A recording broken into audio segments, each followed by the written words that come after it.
Greetings.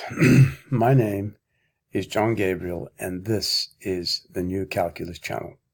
So in this short video that I'm going to talk with you today, I will be discussing mathematical induction. So it's a topic that is very misunderstood, and one that confuses a lot of professors of mathematics and teachers, and of course their students. So let's begin.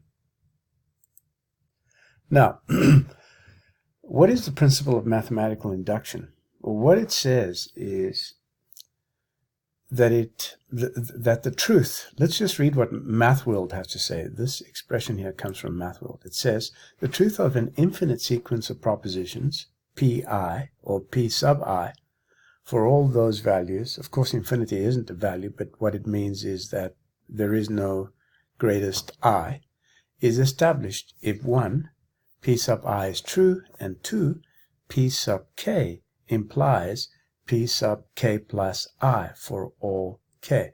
So notice that when we choose P sub K, the K must be a variable. It cannot be a number, okay?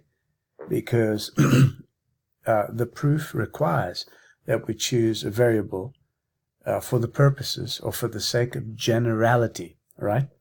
Okay, so it might not necessarily lead to the correct results if you choose anything but a variable. Okay, so, and I'll give you an example. This principle has nothing to do with Boolean logic, first-order logic, or any other modern logic theory rot. It was discovered by the ancient Greeks and used in numerous proofs, and some of the most popular are known today as the infinitude of primes. Okay, in other words, they proved that there is no greatest prime number, using induction, of course. So, excuse me.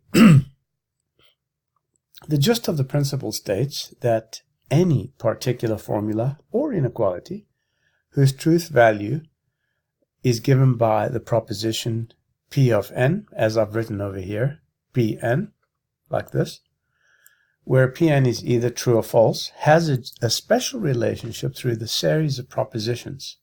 So it's very important, through this series of propositions, such that all of these propositions are false or all of them are true, okay?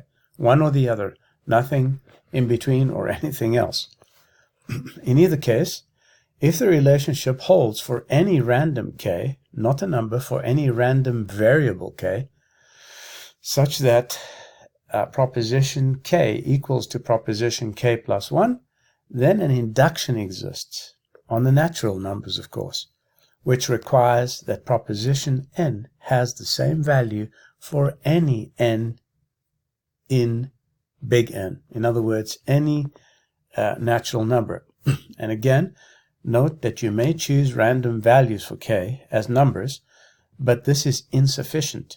K itself must be a variable and not a randomly chosen number. Okay, and this is required for generality. So when you do the proof, you'll show that k and k plus 1 look the same, and that n is an index into both those sequential terms. So for example, let's consider this sequence, and I'll show you how it would fail if you chose anything but a random variable. So you might hypothesize that P of n is greater than this number, or 10 to the power of minus 16. But if you choose k is equal to 3 or 4, it turns out that it is true, because P of n is greater than 10 to the minus 16 if you choose 3 or 4 for k. However, this would not be true if you choose k is equal to 17, right? And by the way, I'll provide a link again to this document and all the other links in the article in the details section, so don't worry about that. So it is imperative to prove that this hypothesis, this one here, using a general k and not randomly chosen numbers. It's imperative to prove the hypothesis, right? So the general term of the above series is 10 to the minus n. To prove it's false, all we need is a counterexample, which I've shown you there. 10 to the minus 17 is less than 10 to the minus 16, and we are done. So now, let's see a nice example of how this mathematical induction works with the following hypothesis. So, given this formula here, okay, we can prove during using induction that any Sn is less than a third is true for all natural numbers. Okay, this is what this means. All natural numbers, or any natural number that you choose. All is a bit, all is not actually, strictly speaking, correct. It's for any natural number, because all the natural numbers are not there, okay? There's no such thing as infinity. So we consider a random case n or k or any variable name of your fancy and see if it is true according to the hypothesis. Now we know that the series sum produces this following series, doesn't it? Yes.